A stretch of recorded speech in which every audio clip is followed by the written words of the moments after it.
no Celúrgico temos a CINSE, que é uma guia turística da cidade. Então, obviamente, que as informações sobre Blumenau, sobre a prefeitura, eu vou deixar por conta dela, que sabe muito mais do que eu. Eu vou contextualizar aqui no nosso esquema de aprendizado sobre o Adventismo.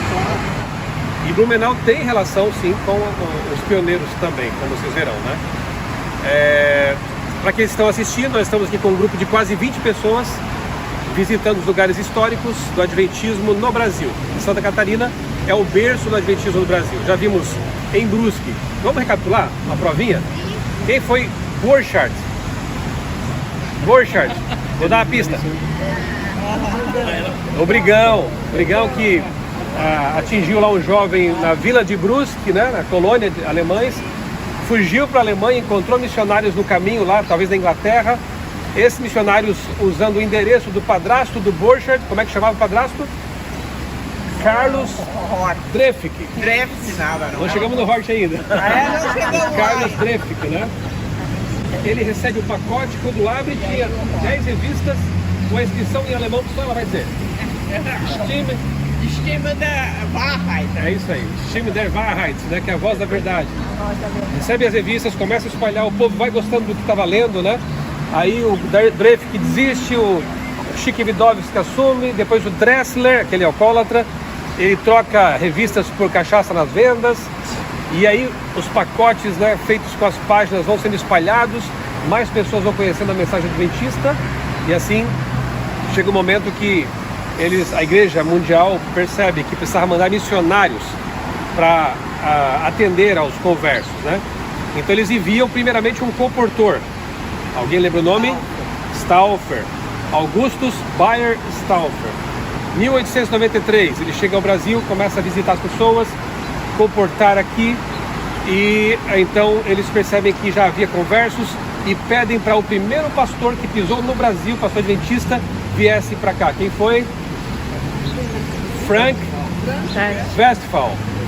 Ou Franz, né? Franz Westphal. Ele vem para cá em 1895, realiza batismos em Piracicaba, Brusque e Gaspar Alto, para onde iremos amanhã. Eu diria que é praticamente a cereja do bolo amanhã, né?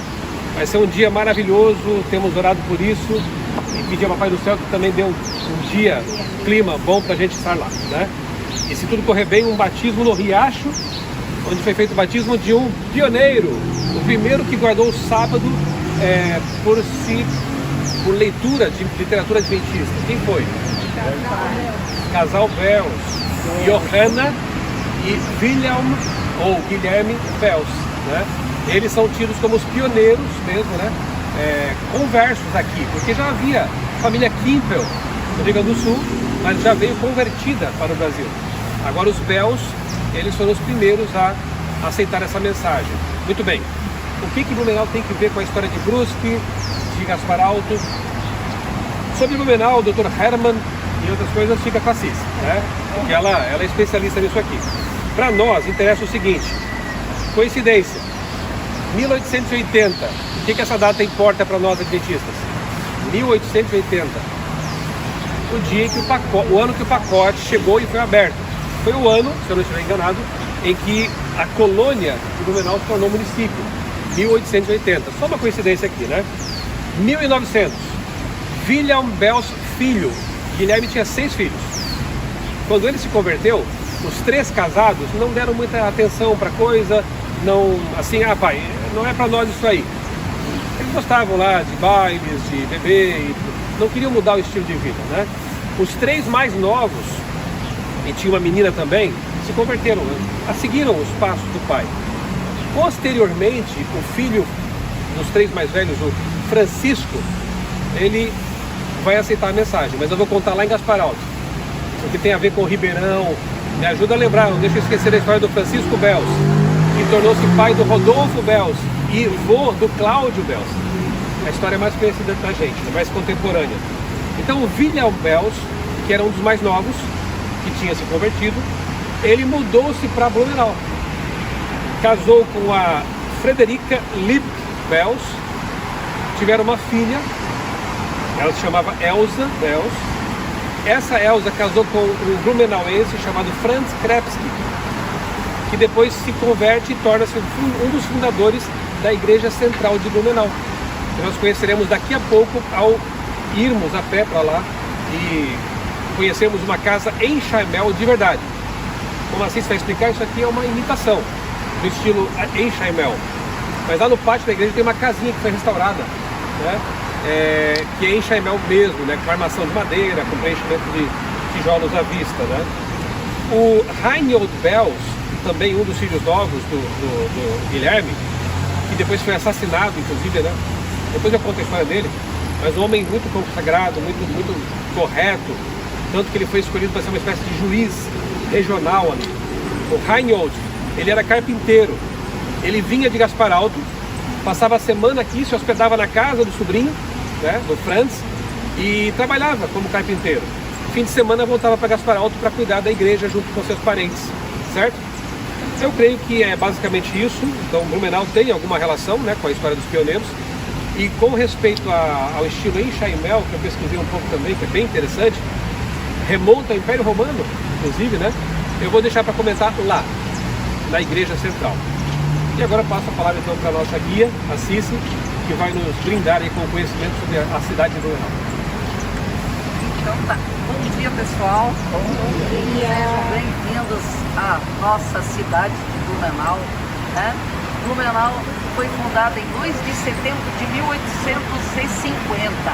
Então agora, dia 2 de setembro, Blumenau vai fazer 172 anos. Blumenau nunca foi, digamos, desmembrou-se, né? O senhor falava sobre Gaspar Alto, essa parte. Os primeiros imigrantes, sim, quando o Hermann Bruno Otto Blumenau aqui chegou, já tinha moradores na região de Gaspar, na região do Vale do Itajaí. Mas ele aportou aqui com seus 17 imigrantes, porque é o seguinte, se o Sul precisava ser, botar pessoas, ser desenvolvido, porque o Paraguai queria essa parte das terras. Então, o que acontece? Dom Pedro coloca lá na Europa vendas para que pessoas interessadas, a imigração, a Europa passava por uma série de problemas de guerras e para trazer então pessoas para trabalhar e desenvolver o Sul. E o doutor Blumenau, né, a gente chama ele de doutor, porque assim ele até fazia questão, porque ele era farmacêutico, ele era bioquímico, ele era uma pessoa naturalista, né? E aí o que acontece? Ele já tinha essa ideia de vir para o Brasil. E aí ele chega, ele passa a ser um fiscal do governo da coroa do Império, porque havia-se suspeitas de que, como estava acabando a escravidão no Brasil, eles estavam escravizando a mão de obra europeia nos cafezais. Então o Hermann pega um emprego do governo para essa fiscalização, mas a ideia dele era vir para cá, para aqui começar a sua colônia. Muito bem, ele compra então de lote de 10.000 quilômetros quadrados que pertencia à colônia de Blumenau. Hoje Blumenau tem 519 quilômetros de sua extensão territorial e os demais se desmembraram em 42 municípios, que são aí Pomerode, Timbó, Doutor Pedrinho, vai até o Alto Vale. Então eu sempre falo, não tem como falar do Vale do Itajaí e do Alto Vale sem mencionar Blumenau, né? Então assim, toda essa imigração, esses nomes que o pastor citou, famílias tradicionais, Belz, Lipke. Inclusive, assim, eu não tenho a formação adventista, mas estudava com a família. E a família Lipke, eles têm ainda parte de uma floricultura grande. E eles eram os principais jardineiros da cidade. Mas todo mundo já sabia que aos sábados era fechado, pela questão deles serem adventistas. Então, estudava com as coisas que aos sábados eles tinham as dispensas para não ir para a escola. Me permite, Cícero? Lógico. John Lipke, alguém lembra desse nome? Sim. Fundador do CAB, posteriormente o NASP. Hoje tem 3 campi, né, lá em São Paulo. Hortolândia, São Paulo, que é o primeiro, e o de Engenheiro Coelho.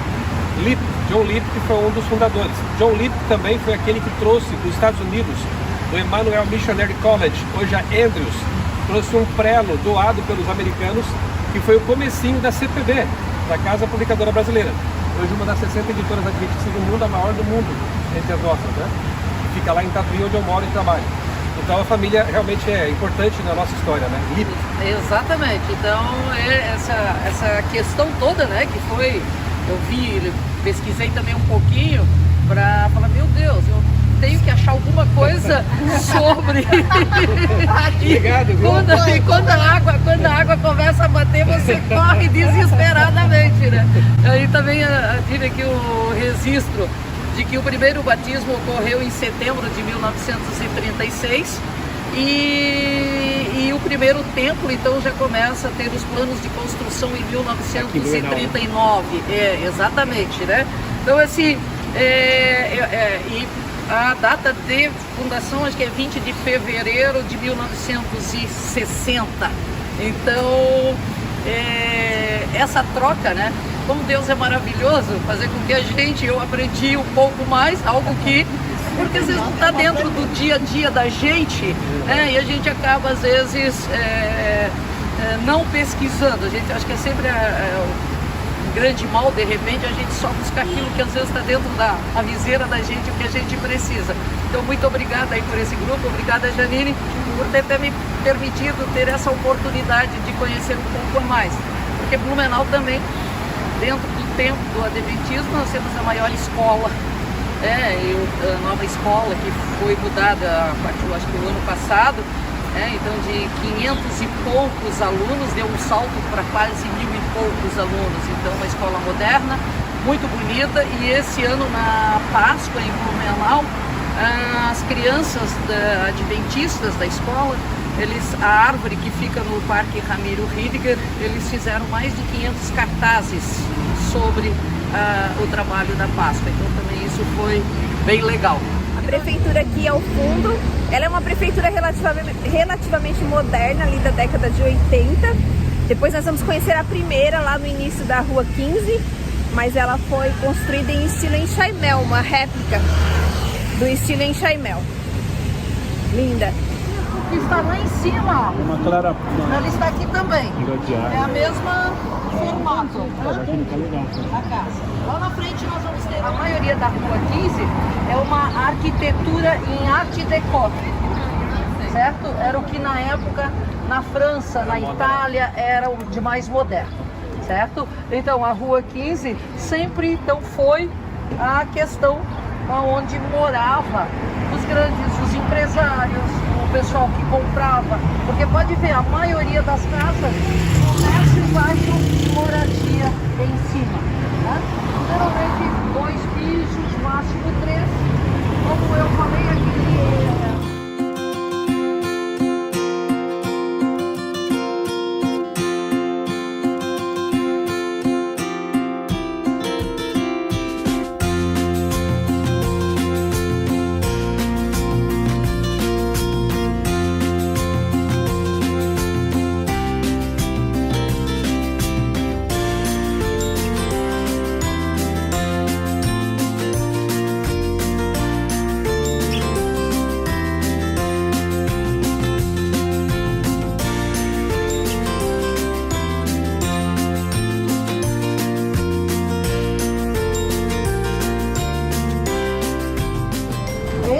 Essa é uma autêntica casa suíça, tá?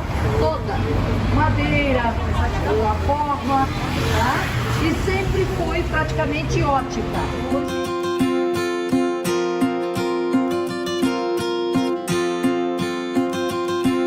Das palmeiras. E nesse obelisco tem uma agulha que simboliza o têxtil daqui de Blumenau. Que é o Museu de Hábitos e Costumes, onde a gente tem aqui a roupa da época, os vestidos de casamento, sapatos, bolsas.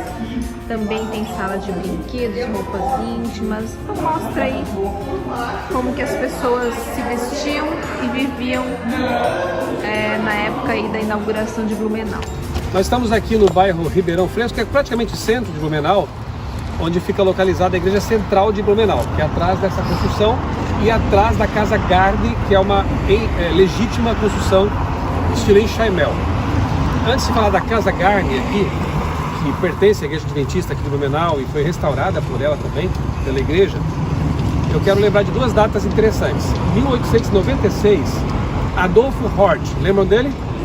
Um garotinho de 9 anos, contemplou a abertura do pacote lá na Casa Hort, Casarão Hort, filho do Davi Hort, que era o dono da casa, certo? O Adolfo Hort, já crescido, naturalmente casado com a Emma Hort, já convertido ao adventismo, ele é batizado aqui em Blumenau. Provavelmente num evento da igreja, né? Porque aqui já era uma cidade maior, né? Gaspar Alto, Brusque eram menores, aqui já era um centro, né, maior. Talvez no evento que tenha havido aqui, ele é batizado então, Adolfo, 1896.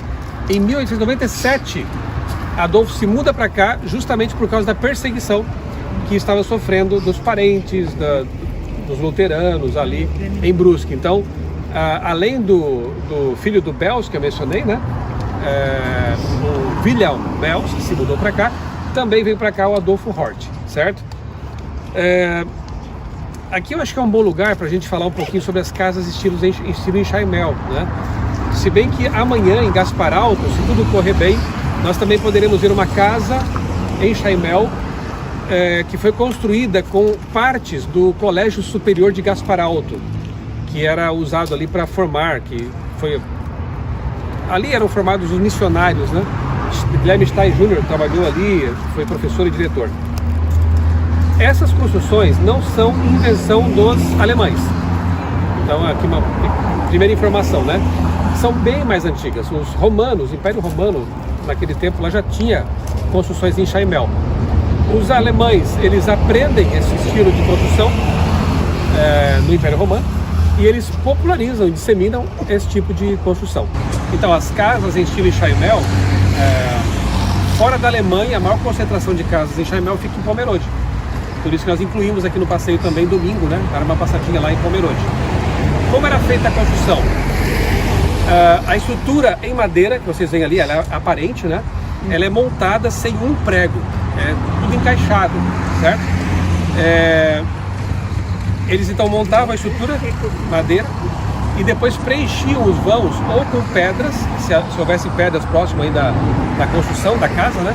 Ou então com adobe, que é um tijolo secado ao sol, né? E mais modernamente com tijolos mesmo, né? Assados, né? Nos fornos. A praticidade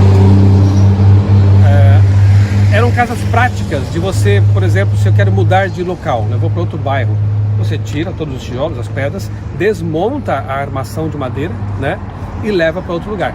Então era muito prático. Quando os colonos chegaram aqui à região, inicialmente eles faziam casas de toras de madeira mais rústicas, que tinha que ser rápido, né, para mudar e morar logo.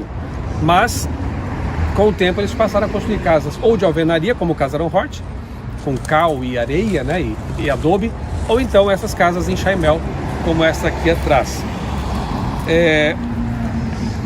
Eu falei lá que a palavra Blumenau, né, é Campina Florida, né, Campina Florida, mas é o sobrenome do Otto Blumenau, né? O que mais que eu preciso mencionar para vocês? Essa Casa Garni aqui, né, que pertence à igreja adventista, ela foi construída em 1910, pertenceu à família Garni, por isso chama Casa Garni, entre 1940 e 1970, foi da família Garni. Depois foi uma galeria de artes, entre 79 e 83, aí veio a enchente. Se você for à frente da casa, você vê a marca ali atrás, é mais ou menos na altura daquela caixa ali do poste. A enchente chegou até ali. Duas grandes enchentes chegaram a um nível muito próximo ali, né? Aí acabou com a galeria de artes. Depois ela se tornou um bar, em 93. E em 2010, quando a igreja adventista compra esse terreno aqui para ser um estacionamento, ela compra junto a casa, com o compromisso de restaurá-la, e de fato foi feito isso, né? Aí a prefeitura teve aqui, fizeram uma solenidade de reinauguração, né? E a igreja tem então mantido essa casa aí até então. Já foi sede da ADRA e eles estão estudando agora de que forma vão utilizar melhor esse espaço, talvez um museu, né? Mas achei legal a gente terminar a nossa excursão de sexta-feira de manhã aqui, porque nós vimos aí casas em Chaimel que são fake, que são imitação do estilo, né? Eles fazem de alvenaria comum e tal, depois colocam madeira por fora. Aqui não, como é original, a madeira é que dá sustentação, né? Que são vocês percebem que nos cantos há vigas em diagonal. Por que será? Para evitar que ela saia do esquadro, né? Que ela torça com vento, enfim, né? É resistente? Tremendamente resistente. Lembram que no terremoto de Lisboa, o famoso grande terremoto de Lisboa, Portugal praticamente inteira foi abaixo. Aí Marquês de Pombal, que promove uma reconstrução da cidade, tem estátuas dele lá em Lisboa, né? Como alguém que marcou a história da reconstrução de Portugal, ele inventa, não sei se foi ele que inventou, mas o nome ficou com ele, as gaiolas pombalinas, que era basicamente isso. Eram estruturas, né, com armação de madeira que suportariam tremores, né? Então uma casa dessa, apesar de ser só encaixado em madeira, ela é muito resistente assim, a abalos, a tremores, a vendavais, né? Isso é bem interessante. O telhado bem anguloso assim, né?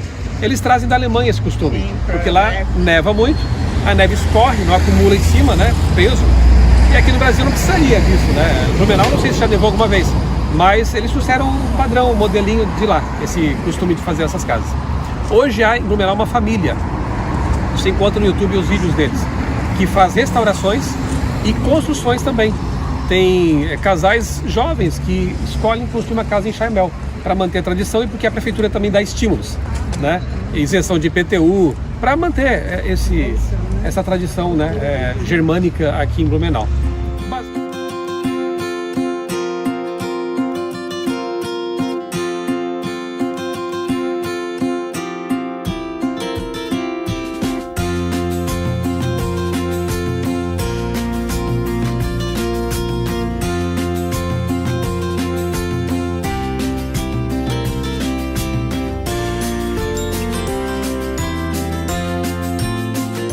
Só para complementar uma informação sobre as casas em Chaimel, esta aqui é a entrada do Museu Hering, aqui em Blumenau, mas aqui aparece um detalhe que na outra casa não aparecia, né?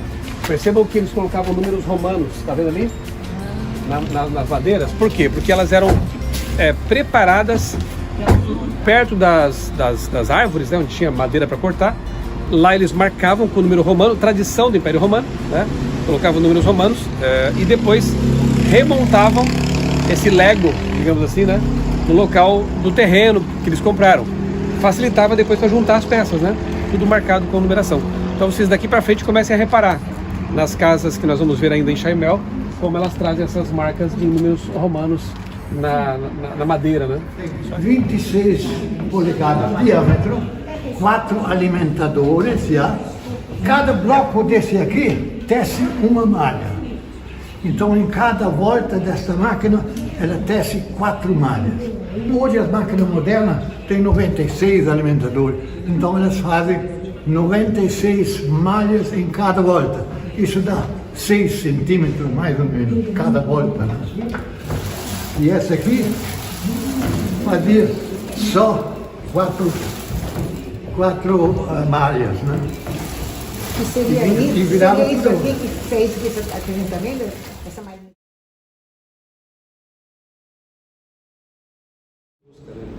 Eu quero destacar para vocês aqui a história de 2 pioneiros que foram muito íntimos de Deus também. Adolfo Hort é um deles. Lembram dele? O jovem que queria destruir a igreja de Gaspar Alto, que se converte, torna-se um homem manso. Em Jaraguá ele era quase como um médico, porque ele fazia tratamentos naturais, ele acolhia as pessoas, ele cuidava das pessoas. Então ele foi convertido por Deus. E era uma pessoa, eu entrevistei, por exemplo, a Marta Hort Rocha, que foi neta dele, né? E outros pioneiros que confirmaram isso. Por exemplo, a Marta me contou 2 histórias que eu sempre recordo. O Adolfo Hort, filho do Davi Hort, do casarão comercial, o Adolfo, já idoso, né? Ele sempre fazia brincadeiras com essa netinha, né? E uma delas, ela recordou que foi assim: ele escondia lá um brinquedo, uma boneca, e aí fazia brincadeira com ela, né? Netinha, onde está a boneca? E ela começava a procurar, ele fazia, tá quente, tá frio, tá quente. E quando ela encontrava a boneca, ele fazia uma festa com ela. Você encontrou, que bom, né? Aí ele sentava com ela e dizia assim: netinha, a palavra de Deus, ela é mais ou menos como essa brincadeira. A gente tem que procurar. E quando a gente encontra as verdades de Deus aqui na Bíblia, é uma festa. Veja a aplicação que ele fazia, né?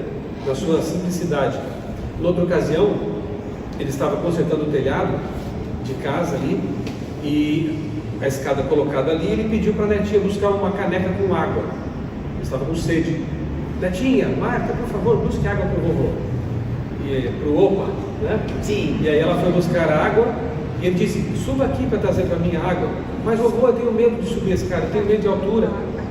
Levando a caneca ainda, né? Mas aí o papai chegou junto e ficou cuidando dela, e ela foi levando com cuidado a canequinha com água. Quando ela chegou lá, entregou para o vovô, ele disse: netinha, a nossa caminhada para o céu é assim também. Nós temos que subir de degrau em degrau. Em alguns momentos teremos medo, vai ser difícil olhar para baixo, mas olhe para cima, contemple Jesus, e um dia você vai chegar também lá.